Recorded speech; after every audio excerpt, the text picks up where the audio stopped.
Hi, ಎಲ್ರಿಗೂ ನಮಸ್ಕಾರ. Akshata YouTube ಚಾನಲ್ಗೆ ನಮಸ್ಕಾರ. ಇವತ್ತು ನಾವು ಏನು ಹೇಳಕ್ಕೆ ಹೋಗ್ತಾ ಇರೋದು ಅಂದರೆ, ಪ್ರಪಂಚದ ಮನೆಯಲ್ಲೂ ಮಾತಾಗ್ತಾ ಇರೋದು, ಹಾಗೆ ಕರ್ನಾಟಕದಲ್ಲಿ ಎಷ್ಟೋ ಸ್ವಲ್ಪ ಜನಗಳಿಗೆ ಗೊತ್ತಾಗ್ತಾ ಇರೋ ವಿಷಯದ ಬಗ್ಗೆ ಹೇಳಕ್ಕೆ ಹೋಗ್ತಾ ಇರೋದು. ಅದೇ ಜೆಫ್ರಿ ಎಪ್ಸ್ಟೀನ್ ಫೈಲ್ಸ್ 2.000. ಇದ್ರದ್ದು ಏನು ಉದ್ದೇಶ, ಇವತ್ತು ನಾನೇನು ಹೇಳಕ್ಕೆ ಹೋಗ್ತಾ ಇರೋದು, ಯಾಕೆ ಇದ್ರ ಬಗ್ಗೆ ಗೊತ್ತಿಲ್ಲ, ಯಾಕೆ ಎಲ್ಲರೂ ಇವಾಗ ಹೇಳ್ತಾ ಇದ್ದಾರೆ ಅಂತಂದರೆ, ಬೇರೆ ಎಲ್ರಿಗೂ ಗೊತ್ತಿದೆ, ಬಟ್ ಕರ್ನಾಟಕದಲ್ಲಿ ಇದ್ರ ಬಗ್ಗೆ ಏನೂ ಗೊತ್ತಿಲ್ಲ. ಎಷ್ಟೋ ಜನ ಗೊತ್ತಿಲ್ಲ, ಎಷ್ಟೋ ಜನಕ್ಕಲ್ಲ, ನಮ್ಮ ಹಸ್ಬೆಂಡ್ಗೆ ಗೊತ್ತಿಲ್ಲ. ನಾನು ಅವ್ರನ್ನ ಕೇಳೋಣ ಅಂತ ನೋಡೋಣ ಅಂತ ಕೇಳಿದೆ. ಸರಿ, ಜೆಫ್ರಿ ಎಪ್ಸ್ಟೀನ್ ಫೈಲ್ಸ್ ಅಂದರೆ ಅದ್ರ ಬಗ್ಗೆ ಗೊತ್ತಾ ಅಂತ. ಗೊತ್ತಿಲ್ಲ ಅಂದರು. ಸೊ ಅವರು ಮಾತಾಡಿದ್ದು, ಅವ್ರದ್ದು ರಿಯಾಕ್ಷನ್ ನೋಡಿ ನಾನಿವತ್ತು ಈ ವಿಡಿಯೋ ಮಾಡ್ತಾ ಇರೋದು. ಅವರು ಏನೋ ಹೇಳಿ ಕೇಳಿದ್ರು, ಮಲ್ಕೊಂಡ್ರು. ಬಟ್ ನನಗೆ ಅದ್ರ ಬಗ್ಗೆ ನೋಡೋಣ ಏನಿದೆ, ಇದು ಯಾವ ಥರ, ಅದ್ರ ಬಗ್ಗೆ ಏನೇನಿದೆ ಅಂತ ಎಲ್ಲ ತಿಳ್ಕೊಳ್ಳೋಣ ಅಂತ ಹೇಳಿ ನೆಟ್ಟಲ್ಲೆಲ್ಲ ಸರ್ಚ್ ಮಾಡಿದೆ. ಹಾಗೆ ಇನ್ಸ್ಟಾದಲ್ಲಿ ವೀಡಿಯೋಸು ಅವು ಎಲ್ಲ ಥರದ್ದು ನೋಡಿ ಫುಲ್ ಡೀಟೇಲಾಗಿ ಸ್ಟಡಿ ಮಾಡಿ 2 ಬುಕ್ ರೆಡಿ ಮಾಡಿದ್ದೆ. ಅದರಲ್ಲಿ ಫುಲ್ ಎಲ್ಲ ಬುಕ್ ಇಲ್ಲ, ಒಂದು 3 ಪೇಜ್ ಇದೆ ಅಷ್ಟು. ಅಂದರೆ ಫುಲ್ ಡೀಟೇಲಾಗಿ ಎಲ್ಲ, ಈಗ ಅರ್ಧಂಬರ್ಧ ತಿಳಿದಿರ್ತಾರೆ.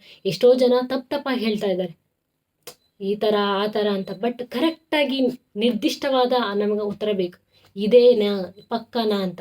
ಸುಮ್ಮನೆ ಒಬ್ಬರು ಒಂದು ವೀಡಿಯೋ ಹಾಕಿದ್ದೀನಿ ಹಿಂದ್ಗಡೆ ನೋಡಿ, ಅದು ಯಾರೋ ಬಸ್ಸಲ್ಲಿ ಹೋಗ್ತಾ ಇದ್ರಿ, ಈ ಥರ ಒಬ್ಬರು ನೋಡಿ ಅವ್ರು ಸತ್ತು ಹೋದ್ರು. ಯಾರೋ ಒಬ್ಬರು ಲೈಕು ಶೇರಿಗೋಸ್ಕರ ಒಬ್ಬರು ಪ್ರಾಣ ಹೋಯ್ತು. ಆ ಥರ ಆಗಬಾರ್ದು. ಇಲ್ಲಿ ಒಬ್ರದ್ದು ಒಂದು ಜೀವನ ಇರುತ್ತೆ ಇದರಲ್ಲಿ. ಅದಕ್ಕೋಸ್ಕರ ಏನಾದರೂ ಒಂದು ಹೇಳುವಾಗ ಮಾಡುವಾಗ ಕರೆಕ್ಟಾಗಿರೋದು ಮಾಡಬೇಕು. ಸುಮ್ಮನೆ ತಪ್ಪಾಗಿ ಏನೋ ಒಂದು ಲೈಕ್ ಬರುತ್ತೆ, ಶೇರ್ ಬರುತ್ತೆ ಅಂತ ಹೇಳಿ ಹಾಕಬಾರ್ದು. ಸೊ ನಾನು ಮಾಡ್ತಿರೋ ಉದ್ದೇಶ, ನನಗೆ ಗೊತ್ತಾಗಲ್ಲ 3-4 ದಿನ ಆಯಿತು, ಬಟ್ ಅದ್ರ ಬಗ್ಗೆ ಕರೆಕ್ಟ್ ಮಾಹಿತಿ ಇರಲಿಲ್ಲ. ಸೊ ಅದಕ್ಕೋಸ್ಕರ ಇವತ್ತು ಪೂರ್ತಿ ಮಾಹಿತಿ ಎಲ್ಲ ತಿಳ್ಕೊಂಡು ಏನೇನಿದೆ ಅಂತಂದು ಹೇಳಿ ತಿಳ್ಕೊಂಡು ಇದು ಮಾಡ್ತಾ ಇರೋದು. ಬಟ್ ಇದರಲ್ಲಿ ಯಾರ್ಯಾರು ಇನ್ವಾಲ್ವ್ ಆಗಿದ್ದಾರೆ, ಏನೇನೋ ಇದರಲ್ಲಿ ಮೋದಿ ಇನ್ವಾಲ್ವ್ ಆಗಿದ್ದಾರೆ, ಮೈಕಲ್ ಇನ್ವಾಲ್ವ್ ಆಗಿದ್ದಾರೆ, ಡೊನಾಲ್ಡ್ ಟ್ರಂಪ್ ಇನ್ವಾಲ್ವ್ ಆಗಿದ್ದಾರೆ, ಈ ಥರ ಎಲ್ಲ ಸುಮಾರು ಬರ್ತಿದೆ. ಸೊ ಇದರೆಲ್ಲ ಕರೆಕ್ಟಾಗಿ ಏನಿದೆ, ಮೋದಿ ಇನ್ವಾಲ್ವ್ ಆಗಿದ್ದಾರಾ, ಇಲ್ಲ ಮೈಕಲ್ ಇನ್ವಾಲ್ವ್ ಆಗಿದ್ದಾರೆ, ಎಲ್ಲ ಕರೆಕ್ಟಾಗಿ ಮಾಹಿತಿ ಹೇಳ್ತೀನಿ. ಮೋದಿ ಫಸ್ಟ್ ಬಂದಿರೋದು, ಮೋದಿ ಬೇರೆದನ್ನು ನಾನು ಫಸ್ಟ್ ಬಿಡ್ತೀನಿ. ಫಸ್ಟ್ ಬಂದಿರೋದು ನಮ್ಮ ದೇಶದ್ದು ಮೋದಿ ಹೆಸರು ಹಾಳಾಗ್ತಿದೆ ಅಂತ ಅಂದಾಗ ನಮ್ಮ ದೇಶದ್ದೇ, ನಮ್ಮದು ಪ್ರತಿಯೊಬ್ಬ ಮನುಷ್ಯನದು ವ್ಯಕ್ತಿತ್ವನ ಹಾಳಾದಂಗೆ. ಯಾಕೆಂದರೆ ಪ್ರೈಮ್ ಮಿನಿಸ್ಟರು, ಪ್ರೆಸಿಡೆಂಟಿನ ನಮ್ಮ ಪೀಪಲ್ನ ರೆಪ್ರೆಸೆಂಟ್ ಮಾಡೋದೇ ಅವರು. ನಾವೇ ಸರಿ ಇಲ್ಲ ಅಂತ ಅಂದಂಗೆ ಅನಿಸುತ್ತೆ. ಅದಕ್ಕೋಸ್ಕರ ನಾನು ಹೇಳ್ತಾ ಇರೋದು ಫಸ್ಟ್ ಮೋದಿ ಏನಕ್ಕೆ ಹೋಗಿದ್ದ, ಅಲ್ಲಿ ಅವನ ಯಾಕೆ ಹೆಸರು ಬಂದಿದೆ ಅಂತ ಅಂದರೆ, ಅವರು 2017 ಜುಲೈ 4-6 ಅಲ್ಲಿ ಡೇಟಿಗೆ ಜುಲೈ 4 and 6 ಹೋಗಿದ್ದಾರೆ.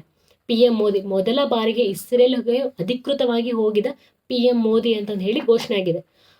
ಅದಕ್ಕೋಸ್ಕರ ಹೋಗಿದ್ದಾರೆ. ಅದಕ್ಕೋಸ್ಕರ ಅವ್ರ ಹೆಸರು ಎಪ್ಸ್ಟೀನ್ ಫೈಲ್ಸ್ ಮೇಲಲ್ಲಿ ಇದೆ ಹೊರತು ಅವರಲ್ಲಿ ಇನ್ವಾಲ್ವ್ ಆಗಿಲ್ಲ. ಕರೆಕ್ಟಾಗಿ ತಿಳ್ಕೊಳ್ಳಿ, ಅವರು ಇನ್ವಾಲ್ವ್ ಆಗಿಲ್ಲ, ಅಲ್ಲಿ ಹೋಗಿದ್ದಾರೆ. ಸೊ ಅದು ಮೆನ್ಷನ್ ಮಾಡಿದ್ದಾರೆ, ಅಲ್ಲಿ ಅಧಿಕೃತವಾಗಿ ಇಸ್ರೇಲಿಗೆ ಬಂದಿದ್ದಾರೆ ಈ ಥರ ಅಂತ ಹೊರತು ಅವರಲ್ಲಿ ಇನ್ವಾಲ್ವ್ ಆಗಿಲ್ಲ. ಆಮೇಲೆ ಅವ್ರು ಹೇಳ್ತಾರೆ ಡ್ಯಾನ್ಸ್ ಮಾಡಿದ್ದಾರೆ, ಸಾಂಗ್ ಹೇಳಿದ್ರು. ಸೊ ಅಲ್ಲೊಂದು ಫೋಟೋ ಹಾಕಿದ್ರಿ ನೋಡಿ, ಅವ್ರು ಯಾವ ಥರ ಡ್ಯಾನ್ಸ್ ಮಾಡಿದ್ದಾರೆ, ಯಾವುದಕ್ಕೆ ಸಾಂಗ್ ಹೇಳಿದ್ದಾರೆ, ಏನು ಅಂತಂದು ಅದು ಏನೂ ಗೊತ್ತಿಲ್ಲ. ಡ್ಯಾನ್ಸ್ ಮಾಡಿದ್ದಾರೆ, ಸಾಂಗ್ ಮಾಡಿದ್ದಾರೆ ಅಂತ ಹೇಳ್ಬಿಡ್ತಾರೆ. ಆ ಥರ ಏನೂ ಇಲ್ಲ. ಸೆಕೆಂಡು, ಮೈಕಲ್ ಜಾಕ್ಸನ್ ಅವರು ಹ್ಯಾಸ್ ಎ ಗೆಸ್ಟ್ ಅವರು ಹೋಗಿದ್ರು ಹೊರತು ಅಲ್ಲಿ ಇನ್ವಾಲ್ವ್ ಆಗಿರಲಿಲ್ಲ. ಸೊ ಈಗ ಕರೆಕ್ಟಾಗಿ ಕ್ಲಿಯರಾಗಿ ತಿಳ್ಕೊಳ್ಳಿ, ಇನ್ವಾಲ್ವ್ ಆಗಿಲ್ಲ ಅವರು. ಸೊ ಹೋಗಿದ್ದಾರೆ ಅಂತ ಹೇಳಿ ಅದು ಮೆನ್ಷನ್ ಆಗಿದೆ. ಯಾಕಂದರೆ ಅವರು ಪ್ರತಿಯೊಂದು ಮೆನ್ಷನ್ ಮಾಡ್ತಾರೆ ಅದರ ಫೈಲಲ್ಲಿ, ಯಾರ್ಯಾರು ಇನ್ವಾಲ್ವ್ ಆಗಿದ್ದಾರೆ, ಯಾರ್ಯಾರು ಇದ್ದಾರೆ ಎಲ್ಲದು. ಸೊ ಅದರಲ್ಲಿ ಹೇಳಿದ್ದಾರೆ ಪಾರ್ಟಿ ಗೆಸ್ಟಾಗಿ ಬಂದಿದ್ದಾರೆ ಹಿಂಗೆ ಅಂತ. ಬಟ್ ಅವರು ಇನ್ವಾಲ್ವ್ ಆಗಿಲ್ಲ ಅದರಲ್ಲಿ. ಹಾಗೆ ಅದನ್ನು ಸಾಂಗಲ್ಲಿ ಹೇಳಕ್ಕೆ ಹೋಗಿದ್ದಾರೆ. ಆದರೆ ಆ ಟೈಮಲ್ಲಿ ಯಾರಿಗೂ ಆ ಸಾಂಗ್ ಅರ್ಥ ಆಗಲಿಲ್ಲ. ಈಗ ಅದ್ರದ್ದು ರಿಯಾಲಿಟಿ ಎಲ್ಲ ಇವಾಗ ಗೊತ್ತಾಗ್ತಾ ಇದೆ. ಸೊ ಎದ್ರ ಬಗ್ಗೆ ಆದರೂ ಮಾತಾಡುವಾಗ ಕರೆಕ್ಟಾಗಿ ಮಾತಾಡಿ, ಸುಳ್ಳು ಮಾತಾಡಬೇಡಿ.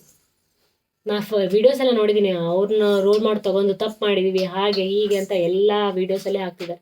ಸೊ ಒಬ್ಬರನ್ನ ರೋಲ್ ಮಾಡೋದು ತೊಗೊಂಡಿದ್ದಾರೆ ಅಂದರೆ ಅವ್ರನ್ನ ಪೂರ ನಂಬಿ, ಬ್ಲೈಂಡಾಗಿ ನಂಬೇಡಿ, ಪೂರ ಸ್ವಲ್ಪ ಆದರೂ ನಂಬಿ, ಅದ್ರ ಬಗ್ಗೆ ತಿಳ್ಕೊಂಡು ಆಮೇಲೆ ಮಾತಾಡಿ. ಸೊ ಇದರಲ್ಲಿ ಇಮೇಜಸ್ ಎಲ್ಲ ನೋಡಿದ್ವಲ್ಲ, ಅಪ್ಪ ಮನುಷ್ಯನ ತಿಂತಾರೆ. ನಮಗೆ ಆ ಫೈಲ್ಸ್ ಎಲ್ಲ ನೋಡಿ ಒಂದಿನ ತಲೆ ಚಕ್ರ ಬಂದಿದೆ. ಆ ಥರ ಇದೆ ಅದೆಲ್ಲ. ಈಗೂ ಈ ಥರ ಜನ ಇದ್ದಾರೆ. ಇವಾಗಲೂ ಹೇಳ್ತಿದ್ದೀನಿ, ನಿಮ್ಮ ಮನೇಲಿ ಯಾರೂ ನಂಬೇಡಿ, ಅಕ್ಕಪಕ್ಕದವ್ರನ್ನ ಯಾರೂ ನಂಬೇಡಿ. ಯಾರು ಈ ಪ್ರಪಂಚದಲ್ಲಿ ಒಳ್ಳೆಯವರು ಅಂತ ಯಾರೂ ಇಲ್ಲ. ಸೊ ಬಿ ಕೇರ್ಫುಲ್, ಅಷ್ಟೇ ಹೇಳಕ್ಕೆ ಹೋಗ್ತಾ ಇರೋದು. Be safe, be careful.